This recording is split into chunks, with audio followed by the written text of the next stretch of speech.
Assalomu alaykum. Davom etamiz. Navbatdagi adresga olib kelgan mebellarimizni ham tamomlab, egalariga topshirib ham oldik.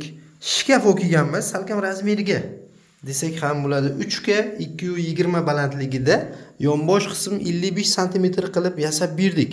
Endi mebel haqida ma'lumot beradigan bo'lsak, mebelimiz fasad qismi indifdan, korpus qismi laminatdan yasalgan.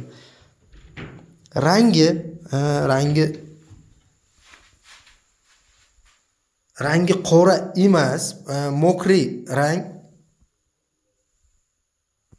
Xo'sh, ichki holatiga o'tadigan bo'lsak, ichki holati qanaqa bo'lishidan qat'iy nazar klient xohishi. Ichki holatini klient tanlaydi.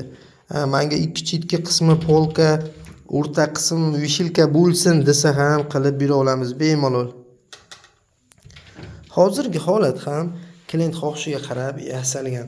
O'rta qismlarda ikkita polka, ikki chetki qismida mana bunday holatda razmeri kaltaroq bo'lgan, ya'ni custom razmerdagi kiyimlar uchun mo'ljallangan.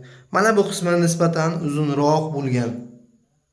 O'rta qismlarida polkalar, eshiklari 100% vakuumda.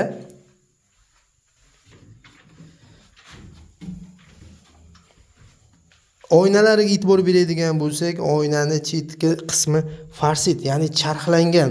Nima deydi? Bu ham sifatiga, puliga ancha qo'shiladi. Mana bu chetki qismi qo'lda kesib ketmaydigan. Ruchkalariga e'tibor beradigan bo'lsak, ruchkalari temirli qilib ishlangan. Xo'sh, razmer cheklanmagan.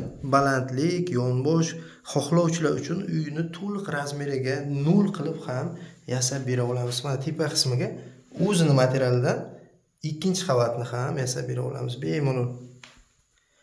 Xo'sh, aytib o'tganimizdek, mebel rangida 20-30 xildan ziyod tanlov razmer, ichki ko'rinish klient xohishiga qarab yasab bera olamiz. Xo'sh, bizning adres Jizzax shaharining o'zida. Biz bilan bog'lanish uchun pastda nomer qoldiramiz. Bemalol aloqaga chiqishingiz mumkin.